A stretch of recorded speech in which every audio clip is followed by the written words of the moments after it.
दोस्तों, मैं आरिफ खान एक बार फिर क्राइम एक्सपोजर न्यूज़ रूम से आपके सामने नए मुद्दों और ताज़ा खबरों के साथ।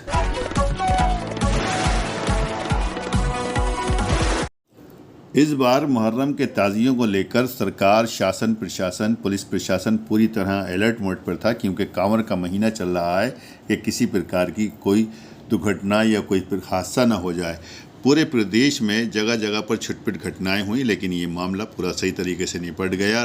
लेकिन रामपुर में कोई किसी प्रकार की घटना नहीं हुई। उसके बावजूद ये जो देख रहे हैं, ये थाना सिविल लाइन क्षेत्र, यहाँ के एक गांव पर, जो इस क्षेत्र का एक गांव पड़ता है रायपुर, वहाँ पे जो ये लोग देख रहे हैं, ये लोग आपस में लड़ गए। जबकि यहाँ पर कोई हिंदू मुस्लिम का चक्कर नहीं था। ये लोग आपस में चचेरे और तहेरे भाई थे। इनकी रंजिश है, पुरानी रंजिश है, कोई गांव प्रधानी को लेकर के रंजिश चली आ रही है, उसी को लेकर ये आपस में लड़े। इनके फ़ोटो देख सकते हैं, इनके पर छर्रे लगे हैं। जो फायरिंग हुई है आपस में, तो ये इलाज कराने के लिए अस्पताल में है। बहरहाल पुलिस ने अपनी कार्रवाई करते हुए जो आरोपी थे उनको पकड़ा है, और पकड़ने के बाद में सबको जेल पहुंचाया है। क्योंकि जहां पे पूरे प्रदेश में छिटपुट घटनाएं और रामपुर में सब कुछ ठीक ठाक रहा, वो पुलिस प्रशासन की मेहनत की वजह से कि कोई ऐसी घटना ना हो। उसके बाद इन लोगों ने ख़ास ताज़िए वाले दिन, जिस दिन ताज़िए निकल रहे थे, उस दिन आपस में लड़के शहर को बदनाम करने की कोशिश की। तुरंत एसपी साहब का बयान आया और उन्होंने कहा कि इससे कोई मुहर्रम का ताल्लुक़ नहीं है, इस घटना से कोई ताल्लुक़ नहीं है, ये आपसी रंजिश है, विवाद है, इसलिए ये ऐसी घटना हुई है। मुहर्रम शांतिप्रिय तरीके से हुआ। एसपी साहब ने जो कहा वो भी सुन। हाँ, ये आज ताजिए के जुलूस पूरे जनपद में चल रहे हैं, आपको मालूम है। उसी क्रम में जुलूस की ही तैयारी चल रही थी। वहाँ पे रायपुर जगह है, ग्राम रायपुर, थाना सिविल लाइन्स रामपुर, वहाँ पे तैयारी हो रही थी ताजिए के जुलूस की। ताजिए के जुलूस से दूर एक बब्बू हैं, घोषी मुसलमान हैं, और एक जाकिर प्रधान है। दोनों पड़ोसी हैं, और जाकिर वर्तमान में प्रधान है, और बब्बू उनके लड़के सात बेटे हैं उनको। ये लोग चाहते हैं कि हम प्रधान बने, काम करते रहते हैं। इनका आपस में कुछ तनातनी रहती है। इसी प्रधानी की रंजिश को लेकर के ताजिए के स्थल से दूर बब्बू के दरवाजे पर कुछ तू मैं हुई दोनों लोगों में। और इनका जो लड़का है सलमान, इनका बब्बू का, इसने जो है 12 बोर के कट्टे से फायर कर दिया। 3-4 लोगों के पैरों में छोटी छोटी चोटें उसके छर्रे की आ गई थी। तो तत्काल पुलिस मौके पर पहुंची। पुलिस वहाँ थी भी पहले से, और भी पुलिस पहुंची वहाँ पे, और उनको मुकदमा लिख करके उनके 4 लड़कों को गिरफ्तार किया गया है। और जिनको छर्रे लगे थे उनको अस्पताल दाखिल करा दिया गया। सबसे बात हुई है, सब अच्छे उसमें हैं, अच्छे स्वास्थ्य में हैं, किसी को कोई दिक्कत नहीं, आउट ऑफ डेंजर हैं। ये दुर्भाग्यपूर्ण घटना हुई है। चांस की बात है कि ताजिए के दिन हुई, तो ये कोइंसिडेंस है। इससे कोई ताजिए से ताल्लुकात नहीं है। इनका अपना पर्सनल विवाद है इन लोगों का, उसमें कार्रवाई की जा रही है, और अच्छी कार्रवाई करेंगे इनके खिलाफ, इससे भविष्य में ये लोग हिम्मत न कर सकें इस तरह से घटना करने की। अमरोहा के डिडोली थाना क्षेत्र के गांव पेतई खालसा में एक बड़ा दर्दनाक हादसा हुआ। 25 फुट ऊंचा ताजिया हाई टेंशन लाइन से टकरा गया, जिसमें करंट लगने से एक किशोर समेत 2 लोगों की मौत हो गई, और जबकि कई लोग झुलस गए।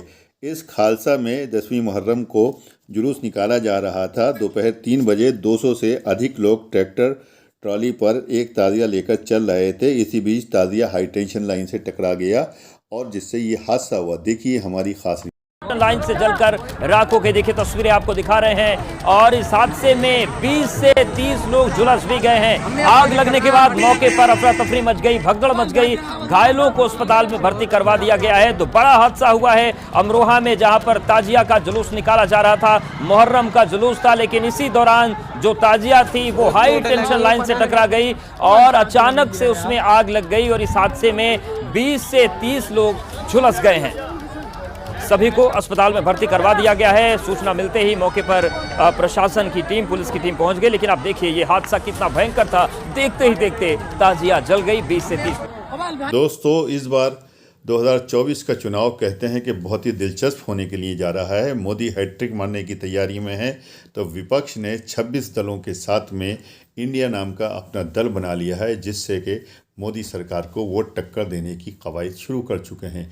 और इसी को लेकर कहते हैं कि बीजेपी के खेमे में बड़ी बौखलाहट है, और प्रधानमंत्री या और अन्य मंत्री ये इस बात को जाहिर तो नहीं कर रहे हैं, लेकिन अंदरूनी ऐसी तैयारियां कर रहे हैं कि विपक्ष जो एकजुटता दिखा रहा है उसको कैसे तोड़ा जाए, और किस तरह से 2024 के चुनाव में जीत हासिल की जाए। देखिए हमारी ये ख़ास रिपोर्ट।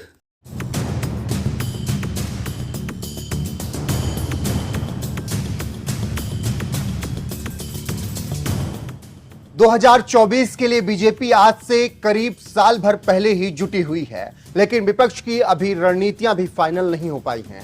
2024 की जंग बेहद ही दिलचस्प रहने वाली है, क्योंकि बीजेपी अपने कुनबे को बढ़ाने में लगी है और विपक्ष अपना कुनबा मजबूत करने में लगा है।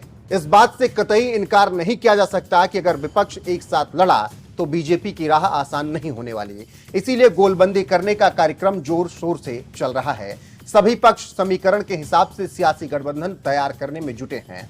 चुनाव में इन समीकरणों की बदौलत सियासत बदलने का दावा भी किया जा रहा है। राजनीतिक पार्टियां गठबंधन के गणित को एक एक सीट के हिसाब से दुरुस्त कर रही हैं, लेकिन समीकरण के जोड़ तोड़ से अलग भी 5 मामले ऐसे हैं जो सुप्रीम कोर्ट के फैसले का इंतजार कर रहे हैं और ये फैसले भी 24 के चुनाव में निर्णायक भूमिका निभा सकते हैं। तो आज बात करेंगे उन्हीं 5 फैसलों की जिस पर सबकी नजरें टिकी हुई हैं। सत्ताधारी दल बीजेपी ने अपने पक्ष में 37 दलों को जोड़ा है, जो 5 राज्यों में काफी ज्यादा प्रभावी हैं। इस तरह 13 राज्यों में असर रखने वाले 25 दलों को कांग्रेस ने भी जोड़ा है। कहा जा रहा है कि गठबंधन का गणित 2024 की सियासत बदल सकती है। एक बात और, जो घटनाक्रम फिलहाल चल रहा है उसे देखकर लगता है कि कांग्रेस इस गठबंधन को हाईजैक कर चुकी है। इसी बीच अदालतों में लंबित उन मामलों ने भी राजनीतिक दलों की धड़कनें बढ़ा दी हैं, जिस पर 2024 से पहले फैसला आ सकता है। अदालतों में लंबित कम से कम 5 ऐसे मामले हैं जो 2024 के चुनाव को प्रभावित कर सकते हैं।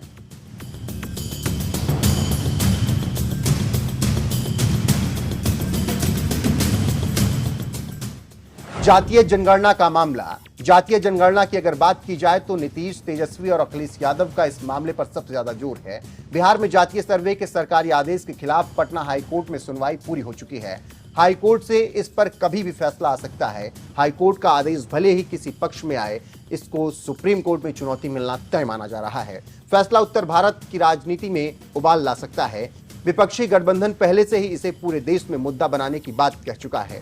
कोर्ट के फैसले के बाद जातीय जनगणना का मुद्दा अगर तूल पकड़ता है तो इसका सीधा असर 2024 के लोकसभा चुनाव पर पड़ता हुआ नजर आएगा। जातीय जनगणना का मुद्दा अन्य पिछड़ा जातियों को सीधे तौर पर हिट करता है। CSDS के मुताबिक 2014 में ओबीसी समुदाय का 34% और 2019 में 44% वोट बीजेपी को मिला था। हिंदी हार्टलैंड में ओबीसी समुदाय का दबदबा है, जहां की 225 सीटों पर बीजेपी ने एक तरफा जीत दर्ज की थी। विपक्ष इस फैसले का बेसब्री से इंतजार कर रहा है। अब सुनिए दूसरा मामला, ज्ञानवापी में सर्वे का मामला। ज्ञानवापी का मामला सिविल कोर्ट में चल रहा है, हाई कोर्ट में चल रहा है और सुप्रीम कोर्ट में भी चल रहा है। हिंदू अयोध्या के बाद चाहता है कि काशी भी मिले और मथुरा भी मिले, लेकिन फिलहाल ज्ञानवापी का मामला तूल पकड़े हुए है। हाल ही में निचली अदालत ने एक आदेश में परिसर के भीतर ASI सर्वे का आदेश दिया था। हालांकि सुप्रीम कोर्ट ने हाई कोर्ट में सुनवाई शुरू होने तक इस पर रोक लगा दी। मुस्लिम पक्षों का कहना है कि प्लेसेस ऑफ वर्शिप एक्ट के तहत इन मामलों की सुनवाई ही कोर्ट में नहीं हो सकती। अगस्त 2021 में ज्ञानवापी का विवाद कोर्ट पहुंचा था। उस वक्त 5 हिंदू श्रद्धालुओं ने वाराणसी की दीवानी अदालत में याचिका दायर की थी। ज्ञानवापी परिसर का सर्वे हो या नहीं, कोर्ट का यह फैसला भी सियासत को बदल सकता है। ज्ञानवापी का मामला अगर तूल पकड़ता है तो 2024 के चुनाव में यूपी और बिहार की सियासत में काफी कुछ बदल सकता है। अब सुनिए तीसरा फैसला। यह मामला है राहुल गांधी का।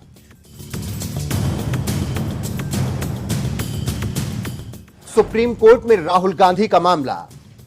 पूर्व सांसद राहुल गांधी को सूरत की एक कोर्ट ने 2 साल की सजा सुनाई, जिसके बाद राहुल की संसद सदस्यता को तत्काल प्रभाव से रद्द कर दिया गया। हाई कोर्ट ने फैसले को बरकरार रखा, जिसके बाद मामला सुप्रीम कोर्ट में पहुंचा। राहुल की सदस्यता का मामला भी राजनीति को प्रभावित करने वाला मुद्दा है।